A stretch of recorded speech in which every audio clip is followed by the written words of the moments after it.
Eu sou Valdênia Menegon, eu tenho graduação em História pela Universidade Estadual do Maranhão, mestrado em Políticas Públicas pelo Programa de Pós-Graduação em Políticas Públicas da Universidade Federal do Maranhão e doutorado em História pela Universidade do Vale do Rio dos Sinos, a Unicinos, no Rio Grande do Sul.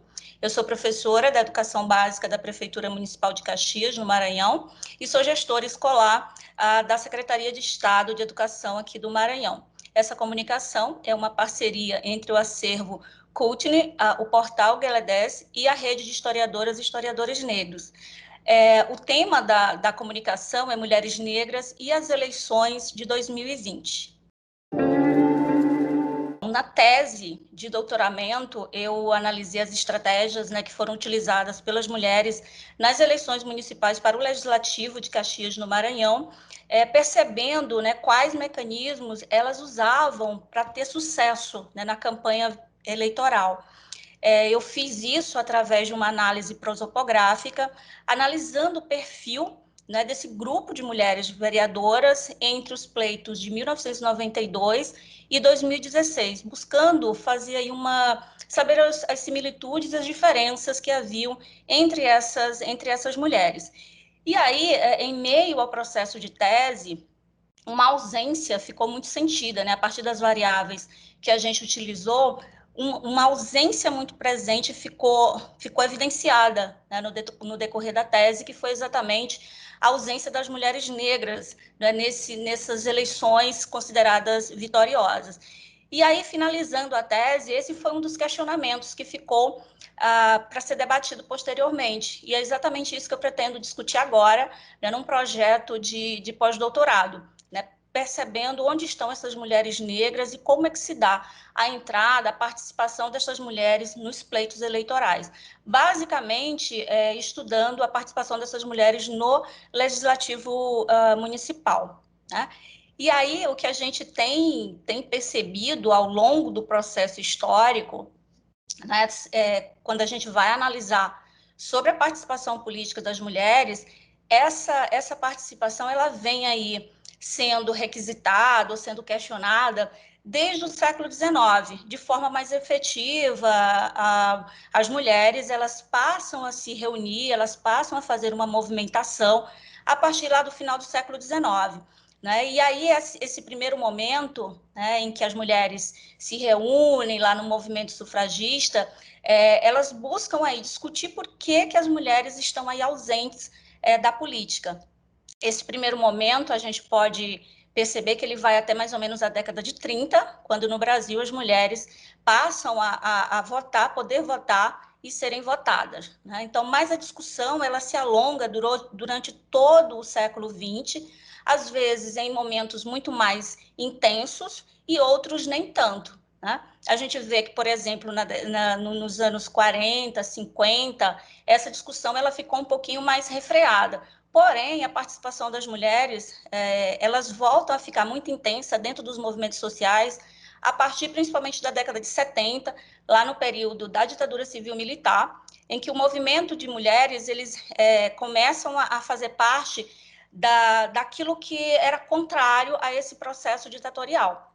E aí, na década de 80, as mulheres passam a se movimentar novamente de forma muito mais intensa, inclusive dentro das universidades, e buscando aí, como demanda, essa participação política, dentre outros pontos que as mulheres discutiam. Na década de 90, isso fica muito mais evidenciado, as discussões passam a acontecer, principalmente porque se começa realmente a discutir a subrepresentação política das mulheres, se procura compreender por que durante todo esse tempo, mesmo as mulheres se organizando, participando de movimento, por que essas mulheres tinham pouca participação dentro da chamada política representativa. E aí, uma coisa que a gente precisa perceber é que se a gente faz essa relação entre a participação política das mulheres dentro da política representativa, se a gente começa a tratar das questões raciais, isso fica muito mais forte, fica muito mais evidenciado, porque se existe uma subrepresentação política das mulheres, de modo geral, Quando a gente faz essa vinculação entre a participação das mulheres dentro dessa política representativa e essas mulheres são mulheres negras, isso fica muito mais, essa subrepresentação, ela fica muito mais evidenciada, tá? Uma coisa que é interessante, em todo esse processo aí que a gente está fazendo agora de pesquisa, uma das coisas que dificultam é que, por exemplo, a variável a raça, cor, ela só vai aparecer dentro do processo eleitoral, né, no momento em que as candidaturas elas são efetivadas, somente a partir de 2014.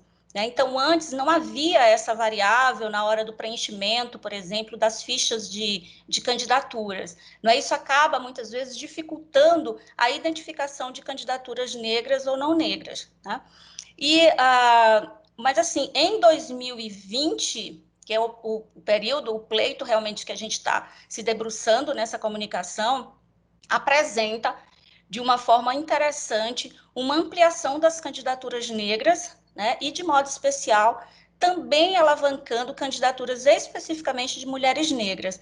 Não é isso, a gente considera um ponto bem positivo, né, dentro de todo esse processo eleitoral, mas a gente também acredita que esse processo eleitoral ele é bastante influenciado pelo racismo estrutural, né? E que as candidaturas negras, muitas vezes, elas são inibidas, né, de serem concretizadas por conta desse racismo estrutural. Tá? Então, o que a gente tem observado que não existe apenas o problema de gênero nas eleições brasileiras, né, mas um racismo que estrutura todo o processo eleitoral, impedindo muitas vezes a efetivação de algumas candidaturas negras. Né? As eleições municipais de 2020, elas apresentaram um certo diferencial em relação aos pleitos anteriores. Né? Os dados aí apontados pelo Tribunal Superior Eleitoral apontaram uma ampliação, mesmo que ainda tímida, né, da eleição de negros e negras nas disputas municipais, tanto para o executivo quanto para o legislativo municipal. Bom, e aí, apesar, né, de algumas mulheres, por exemplo, como Antonieta de Barros, né, que foi eleita deputada nas eleições lá de 1934 em Santa Catarina, onde ela se tornou aí a primeira deputada negra no Brasil e a única até hoje eleita naquele estado, a gente poderia encarar isso lá, né, ocorrido lá em 1934, como um avanço, né, no processo eleitoral em relação a essas questões de ordem racial. Aqui também no Maranhão, a gente pode trazer também o exemplo de 1966, da eleição da Joana dos Santos Machado, que era uma mulher negra, que foi eleita vereadora aqui em Caxias. Então, são eleições que, de repente, a gente pode encarar como se houvesse realmente uma efetivação da democracia racial nesses processos eleitorais. Né? Porém, o que a gente percebe é que, se a gente for comparando as eleições, né, o desenrolar desses pleitos eleitorais e a efetivação dessas eleições, a gente vai perceber ainda uma subrepresentação muito forte das mulheres negras, principalmente quando a gente relaciona o legislativo. Tá? E aí, como eu já disse anteriormente, essa análise ela é um pouco dificultada pelo fato de que apenas a partir das eleições de 2014 a variável raça-cor pode ser adicionada nos registros do TSE. Tá? E aí esses dados do TSE vão assinalar que a proporção do número de candidatos que se declararam pardos e pretos nas eleições de 2020 foi de um percentual considerado alto, né? Mais de 50%, ultrapassando o que vinha acontecendo nas eleições de 2018, onde 46,56% dos candidatos se declararam pretos e pardos, e as eleições de 2016, onde 47,76% das candidaturas se declararam pretos e pardos. Tá? Então, mesmo que de forma tímida, há sim, em certa medida, que se comemorar, né, o que as estatísticas apontam, né, já que pretos e pardos representam o grupo étnico-racial mais expressivo do Brasil. Né? As informações também divulgadas pelo TSE também apontaram que 44,7% das candidaturas negras, né, composta aí de pessoas pretos e pardos, nas eleições municipais de 2020 tiveram êxito, né, sendo aí um percentual considerado, mesmo que timidamente, mas é considerado, de certa forma, um leve avanço dentro de todo esse processo. Então, uma das causas apontadas aí para o crescimento das candidaturas negras no país pode ter uma relação direta com a decisão tomada, né, pelo Tribunal Superior Eleitoral em 2020 sobre cotas para o financiamento dessas candidaturas, né? Houve uma consulta realizada, né, pela deputada Benedita da Silva, do PT do Rio de Janeiro, e apoiado por várias organizações do movimento negro, como a Coalizão Negra por Direitos, a União de Negros e Negras pela Igualdade, né, a UNEGRO, da qual eu, inclusive, faço parte, o Instituto Marielle Franco, o Movimento Mulheres Negras Decidem, entre outras organizações que questionaram aí que questionou, né, ao TSE sobre a distribuição do financiamento e do tempo de rádio e TV de forma proporcional ao número de candidaturas negras. Isso foi considerado uma vitória, né, pelo movimento negro, porque isso incidiu diretamente na ampliação das candidaturas, né, e na valorização dentro dos partidos políticos dessas candidaturas de negros e negros. Agora, a gente também não pode esquecer que houve algumas denúncias indicando que algumas candidaturas, alguns candidatos e candidatas que haviam se declarado de outra forma nas eleições de 2016, agora, nessas eleições de 2020, se autodeclararam pretos ou pardos. Tá? Então, isso é algo que a gente precisa realmente analisar. De certo é que houve, sim, uma ampliação, né, dessa participação, né, de candidaturas negras no processo eleitoral, e isso a gente precisa valorizar. Porém, se a gente for analisar tudo isso, a gente precisa perceber essas artimanhas utilizadas dentro de algumas candidaturas, o que pode, inclusive, gerar alguns conflitos dentro, se a candidatura foi considerada foi eleita ou não. Bom, no pleito de 2016, apenas 4,1%, né, das candidaturas das prefeituras eram de mulheres negras, e dessas, somente 3,2% foram eleitas. Em números absolutos, isso indica que de 649 mulheres eleitas prefeitas, apenas 10 eram mulheres negras.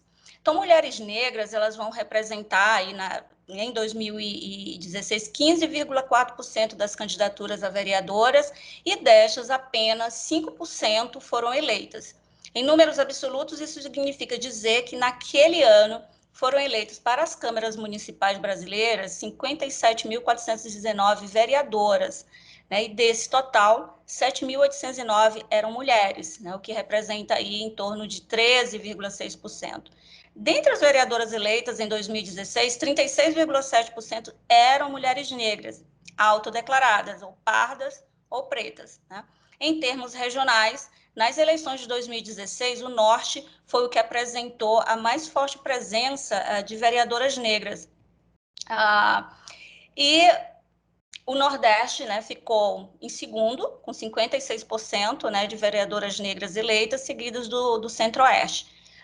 Depois vem o Sudeste e, em seguida, por último, o Sul do país. Nas eleições de 2020, o Nordeste ele manteve, né, a primeira colocação de candidaturas de mulheres negras concorrendo aos cargos eletivos, com 76% dessas candidaturas, seguido da região Nordeste, com 68%. Entre os estados, o Acre foi o estado com a maior proporção de mulheres negras candidatas. Mas, apesar, né, da aparente diversidade ocorrida nas eleições de 2020, a população autodeclarada parda não está presente, por exemplo, em 18,45% nas casas legislativas municipais no Brasil. Do mesmo modo, homens e mulheres pretos não estão presentes em 59,51% nesses espaços de poder e decisão. Afinal de contas, a gente sabe que é nos municípios que as coisas acontecem, né? Então, se a gente não tem essa diversidade, né, em termos raciais, nos municípios, isso tende a complicar bastante o desenvolvimento de políticas públicas. As estatísticas, ela também indicaram aí que 53% dos municípios brasileiros não terão mulheres negras com assento nas câmaras municipais, né, nessa legislatura que vai de 2021 a 2024. Além desses dados analisados, né, e das desigualdades apresentadas e que fazem parte de todo esse processo histórico, a gente também tem que ter um outro olhar sobre as eleições de 2020, né? Seria aquilo que eu chamo na comunicação de um olhar mais ampliado. O fato de que as eleições de 2020 demarcaram aí uma maior articulação das mulheres negras para o processo eleitoral, inclusive destacando as experiências específicas das mulheres negras e periféricas. E isso aconteceu em grande parte dos estados brasileiros, né? Então, isso é algo que a gente precisa analisar de forma muito criteriosa, porque pode ter aí vantagens para esse grupo em termos eleitorais nos pleitos futuros, né? Um exemplo que a gente traz aí de candidaturas consideradas vitoriosas é a da professora feminista, antirracista e ativista de combate à intolerância religiosa, a Maria José da Silva. Ela foi eleita, a Mazé Silva, né? Esse é o nome político que ela utiliza. Ela foi eleita em 2020 pelo Partido dos Trabalhadores no município de Cáceres, lá no Mato Grosso. Então, assim como, por exemplo, Benedita da Silva, né, e Marielle Franco, duas grandes referências aí de mulheres negras da política representativa no Brasil, a vereadora ela tem uma trajetória fortemente vinculada à causa educacional, defesa dos direitos humanos e enfrentamento à violência contra as mulheres. Isso é algo que ficou muito latente em grande parte das candidaturas de mulheres negras no pleito aí de 2020, né, nesse pleito que a gente está analisando.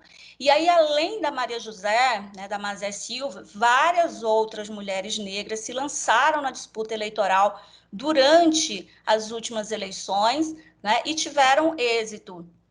E isso é importante a gente analisar. As campanhas eleitorais de mulheres negras também não estavam apenas vinculadas aos chamados locais tradicionais, né, de participação política. Elas também se organizaram e fizeram uso das tecnologias digitais para a organização e articulação política dessas candidaturas. Um exemplo que a gente traz, além daqueles outros movimentos que a gente já indicou, como, por exemplo, Mulheres Negras Decidem, a gente também traz como exemplo a campanha Movimento Eu Voto em Negra, né, que é um movimento composto basicamente por entidades da sociedade civil organizada nos estados do Nordeste, que articulou candidaturas de mulheres negras, organizaram debates, seminários, fizeram vários encontros virtuais ao longo do ano de 2020, no intuito de ampliar a participação política das mulheres negras. Essa iniciativa, ela busca aí ampliar, portanto, a participação dessas mulheres negras na ocupação dos espaços de poder e decisão.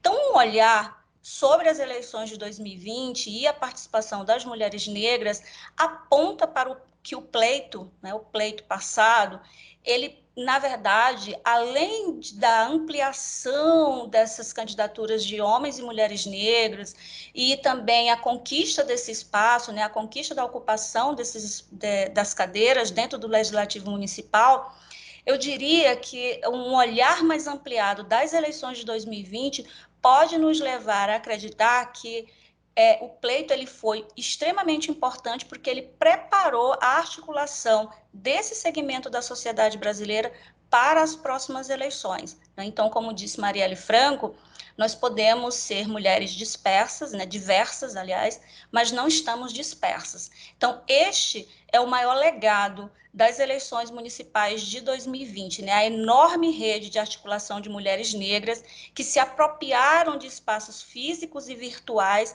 para a promoção de uma revolução, né, dentro dessa estrutura eleitoral, mas levando à frente um determinado modelo de agir que é bem específico das mulheres negras e periféricas, baseado no afeto e na maternagem. Esse conteúdo ele apresenta relevância, né, no ensino de história, na educação básica, porque ele vai estar alinhado aí tanto à identificação e análise de processos sociais, econômicos, culturais e políticos do Brasil, fazendo aí esse letramento histórico, né, sobre a participação política das mulheres, também como pode estar aí aberto às discussões de como a política representativa no Brasil possui aí um perfil bem autoritário, patriarcal, e que a gente precisa levar isso para as nossas salas de aula. Né? É necessário que a gente discuta sobre a participação da sociedade civil, sobre os direitos que foram adquiridos a partir da Constituição de 1988, né, fazendo a interlocução com a noção de cidadania, né, com o Pacto da Sociedade Brasileira de Combate a Diversas Formas de Preconceito e Discriminação. Tá? Então, a gente discutiu isso, a gente discutiu sobre a participação política das mulheres e como o racismo estrutural acaba por interferir também nos processos eleitorais, articulando aí, principalmente com as questões de gênero, porque a gente percebe que a subrepresentação política das mulheres ela é muito mais agravada quando a gente reporta esse conteúdo relacionando as mulheres negras. Essa comunicação, que é uma parceria entre o Acervo Cultner, Portal Gala 10 e Rede de Historiadores Negros. Então foi muito bom estar aqui com vocês.